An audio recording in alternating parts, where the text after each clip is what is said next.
Gas cylinder ಬೆಲೆ ಏರಿಕೆ ಬೆನ್ನಲ್ಲೇ ಬೆಂಗಳೂರಲ್ಲಿ ಕಟ್ಟಿಗೆ ಒಲೆಗಳ ಹಲ್ಚಲ್. ಗ್ಯಾಸ್ ಟ್ರಬಲ್ ಹಿನ್ನೆಲೆ ಹೋಟೆಲ್ ಮಾಲೀಕರಿಂದ ಕಟ್ಟಿಗೆ ಒಲೆ ಟ್ರಯಲ್. ನಡು ರಸ್ತೆಯಲ್ಲೇ ಒಲೆ ರೆಡಿ ಮಾಡಿ ಸಿಬ್ಬಂದಿ ಮಾಡಿದ್ರು ಅನ್ನ ಸಾಂಬಾರ್.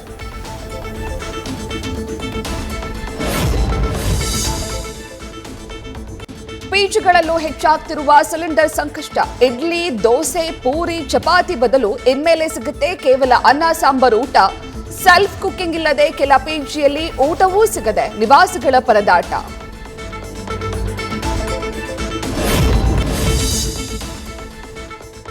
ಬೆಂಗಳೂರಲ್ಲಿ ಇಂದಿರಾ ಕ್ಯಾಂಟೀನ್ಗೂ ತಟ್ಟಿದ ಗ್ಯಾಸ್ ಎಫೆಕ್ಟ್. 170ಕ್ಕೂ ಅಧಿಕ ಇಂದಿರಾ ಕ್ಯಾಂಟೀನ್ಗಳಿಗೆ ಗ್ಯಾಸ್ ಸಿಲಿಂಡರ್ ಶಾಕ್.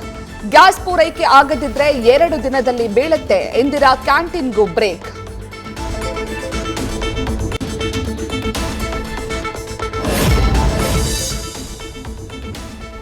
ಬಿಸಿಯೂಟದ ಮೇಲೂ ಎಲ್ಪಿಜಿ ಗ್ಯಾಸ್ ಸಿಲಿಂಡರ್ ಕೊರತೆ ಪ್ರಭಾವ.